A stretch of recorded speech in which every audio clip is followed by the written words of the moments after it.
Filsafat adalah ilmu yang memahami hakikat dan kebenaran dari berbagai aspek kehidupan dan alam semesta yang menggunakan pemikiran kritis, logis, dan mendalam. Definisi filsafat secara bahasa. Kata filsafat berasal dari Yunani, yaitu philos yang berarti cinta dan sophia yang berarti kebijaksanaan. Orang yang mempelajari filsafat ataupun filsuf adalah seseorang yang mencari kebenaran, kebijaksanaan, dan memahami hakikat kehidupan secara mendalam. Nah, selanjutnya definisi filsafat secara istilah adalah filsafat secara istilah adalah bidang ilmu yang mencoba memahami pertanyaan-pertanyaan yang mendasar tentang kehidupan, pengetahuan, realitas, moralitas, dan eksistensial. Filsafat mencakup berbagai cabang seperti metafisika, epistemologi, etika, logika, dan estetika. Nah, selanjutnya kita akan membahas tentang mengapa manusia berfilsafat dan apa penyebab ataupun alasan manusia berfilsafat dan ciri-ciri orang yang berfilsafat. Nah, di sini kita akan mempelajari tentang mengapa manusia berfilsafat. Manusia berfilsafat karena secara alami memiliki rasa ingin tahu dan kebutuhan untuk memahami keberadaan dunia dan makna hidupnya. Manusia selalu bertanya-tanya tentang hal-hal yang terjawab secara langsung oleh sains ataupun pengalaman sehari-hari seperti hakikat, kebenaran, tujuan hidup ataupun makna dari penderitaan. Berapa alasan ataupun penyebab manusia berfilsafat? Nah, yang pertama itu rasa ingin tahu. Secara alami manusia memiliki dorongan untuk mencari tahu tentang asal-usul, tujuan, dan makna keberadaan. Pertanyaannya itu seperti dari mana kita berasal. Dan yang kedua, keterbatasan ilmu pengetahuan. Sains dapat menjelaskan banyak hal, tapi tidak semua pertanyaan dapat dijawab oleh metode ilmiah. Pertanyaan-pertanyaan moralitas, keindahan, dan kebenaran yang mendalam seringkali berada di luar jangkauan ilmu pengetahuan dan mendorong manusia untuk berpikir secara filosofis. Dan yang ketiga, kondisi eksistensial. Manusia mengalami situasi dan perasaan kompleks yang tidak selalu logis ataupun mudah dipahami seperti penderitaan, cinta, dan kebahagiaan. Dan yang keempat, kritis dan ketidakstabilan. Ketika mengalami krisis ataupun ketidakstabilan seperti kehilangan apa yang dicintai ataupun menghadapi perubahan besar dalam hidup, manusia cenderung mempertanyakan nilai dan tujuan hidup yang mendorongnya untuk berfilsafat. Dan selanjutnya, ciri-ciri orang yang berpikir filsafat. Yang pertama itu radikal. Pemikiran filsafat berusaha menyelidiki masalah secara mendalam hingga akar-akarnya. Tidak hanya melihat permukaan ataupun gejalanya saja, seorang filsuf akan mengakui suatu konsep ataupun masalah sampai ke dasar-dasarnya. Dan yang kedua, universal. Berpikir filsafat mencakup aspek yang luas dan menyeluruh. Tidak terbatas pada sudut pandang sempit, filsafat berusaha memahami kebenaran secara menyeluruh tanpa terikat oleh waktu, tempat, dan situasi tertentu. Dan yang ketiga, spekulatif. Pemikiran filsafat seringkali bersifat spekulatif karena ia mencoba memahami hal-hal yang mungkin tidak terjangkau oleh metode ilmiah ataupun indera manusia.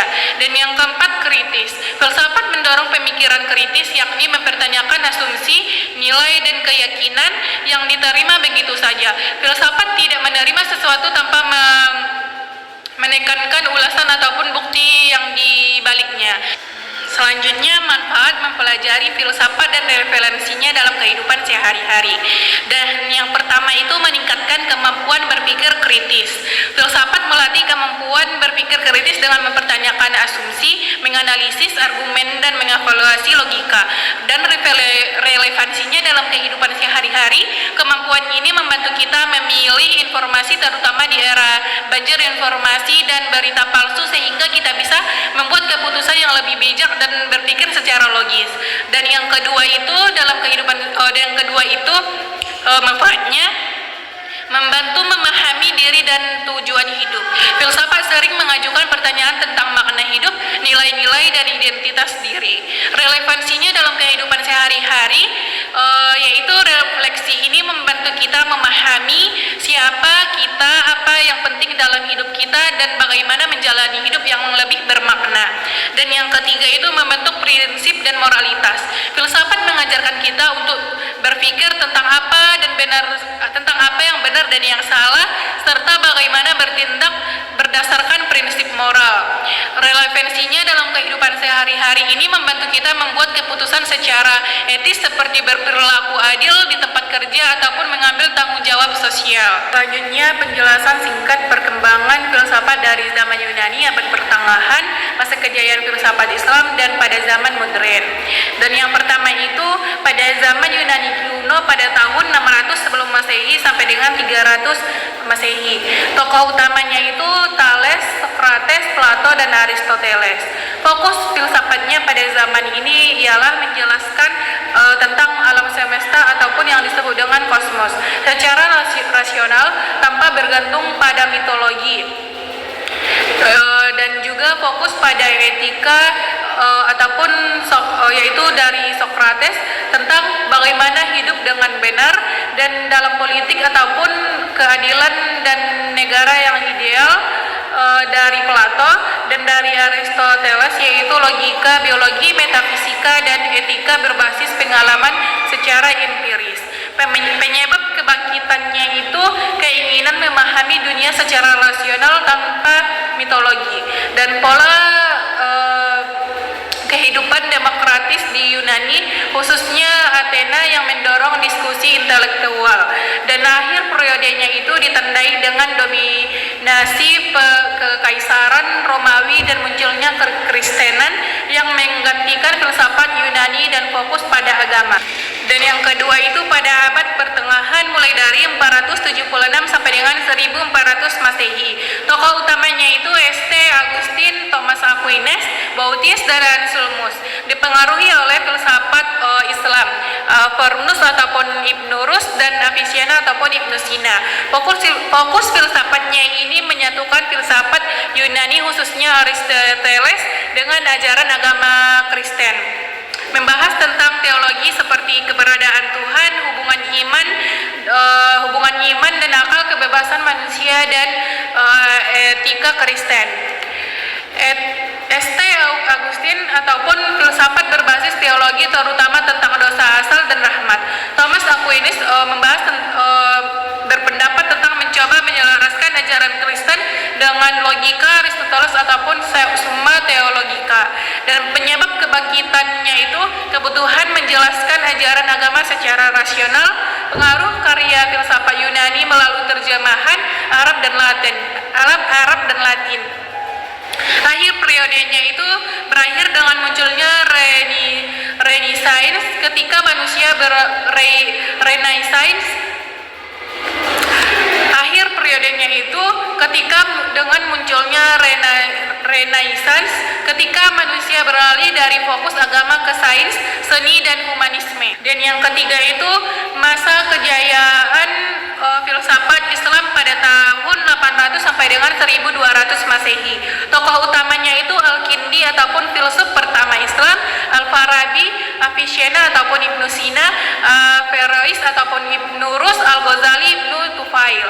Fokus filsafatnya itu menyatukan filsafat Yunani dengan ajaran Islam, membahas metafisika ataupun hakikat keberadaan dan Tuhan, logika, etika, kedokteran, politik, dan hubungan wahyu dengan akal.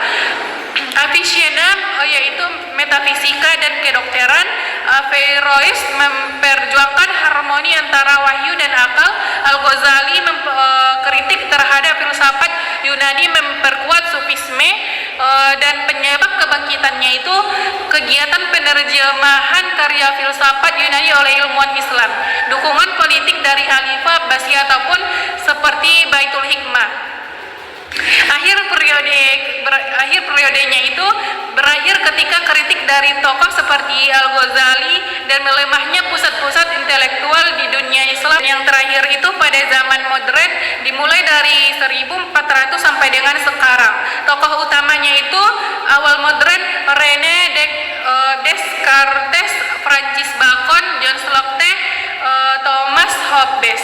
Puncak modern Immanuel Kant, David Hume, Karl Marx, Friedrich Nietzsche.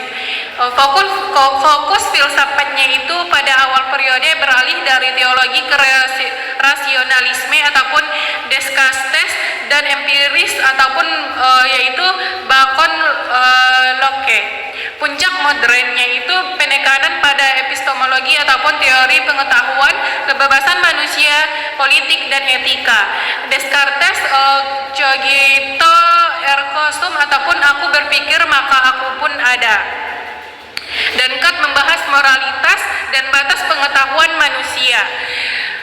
Dan dari Nietzsche, kritik terhadap agama dan moralitas tradisional, munculnya manusia super, penyebab kebangkitan Renaissance, menghidupkan kembali minat pada seni, ilmu pengetahuan dan humanisme. Revolusi ilmiah yaitu Copernicus, Galileo, Newton, ataupun yaitu mendorong rasionalitas. Reaksi terhadap dogma gereja di abad pertengahan. Akhir prodenya itu filsafat modern bertransisi ke filsafat kontemporer pada abad ke-20 dengan fokus baru seperti eksistensialisme, fenomenologi, dan postmodernisme.